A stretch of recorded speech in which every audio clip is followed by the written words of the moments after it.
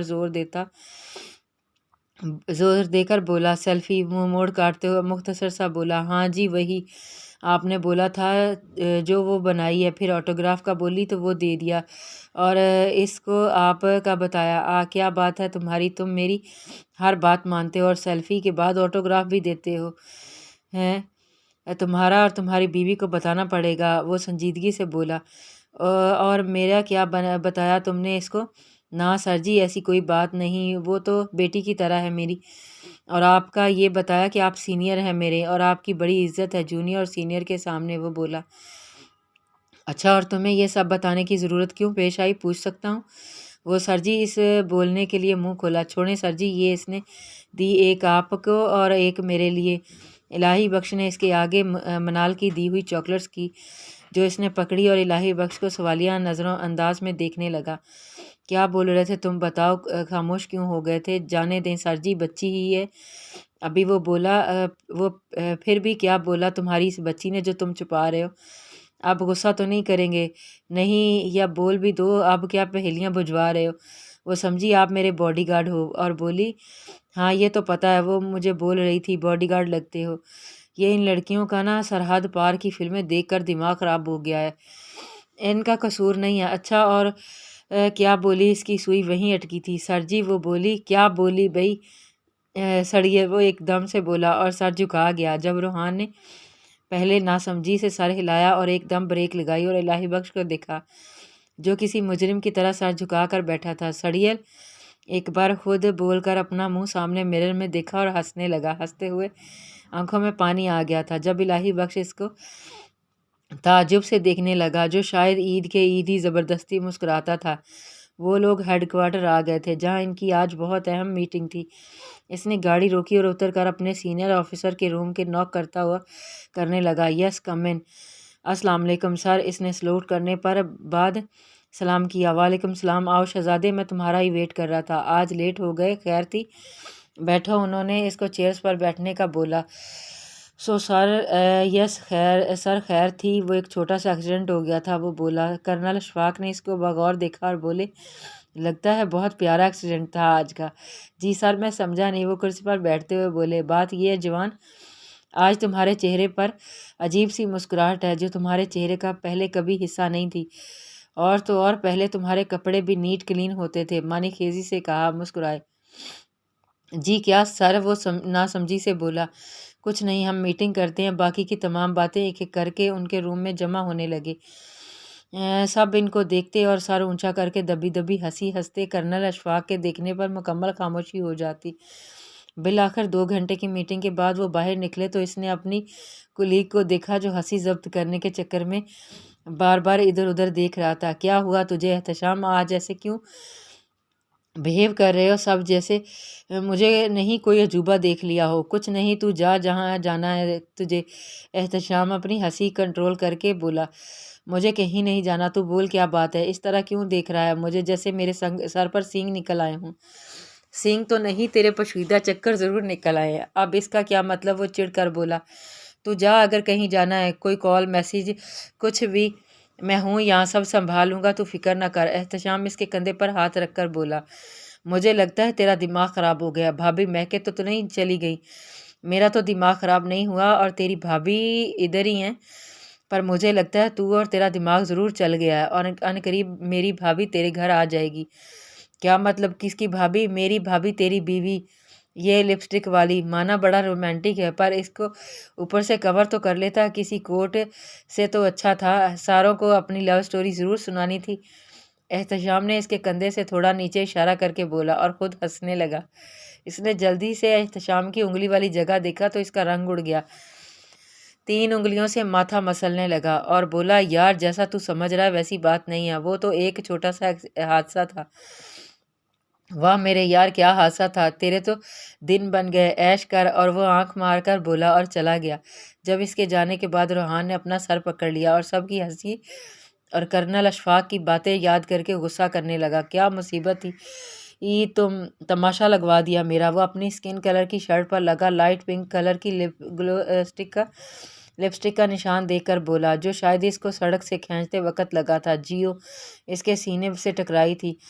تمہیں تو میں دیکھ لوں گا مس پھلجھڑی، آج تم نے حد کی ہے، آج تک میرے ساتھ ایسا نہیں ہوا۔ وہ اپنی پاکٹ سے رومال نکال کر شرٹ سے داغ صاف کرنے لگا۔ سر جی، یہ ایسے نہیں جائے گا، پانی سے صاف کریں، پھر صاف ہوگا۔ پاس سے گزرتے سویپر نے اپنی قیمتی رائے سے نوازا۔ تمہیں بڑا تجربہ ہے، اب تم رہتے تھے مشورہ دینے کے لیے، جاؤ یہاں سے اور کام کرو اپنا۔ وہ جل کر بولا اور اٹھ کر واش روم کی طرف چلا گیا۔ آئینے کے سامنے کھڑا ہو کر شرٹ اتاری اور اس کو صاف کرنے لگا۔ ساتھ ہی اس کے دماغ میں پھر سے صبح کا واقعہ گھوم گیا۔ توبہ ہے، کتنی چیختی ہے جھلی لڑکی۔ اور پھر الہی بخش کی بات یاد کر کے اس کے لبوں پر پھر سے مسکراہٹ دوڑ گئی۔ سڑیل، یہی بولا تھا، اب بتاؤں گا، ایک بار مل جاؤ، کیا ہے ہوں اور کیا کر سکتا ہوں، پھر بتاؤں گا کیسا ہے یہ۔ سڑیل جاری ہے، کنٹینیو۔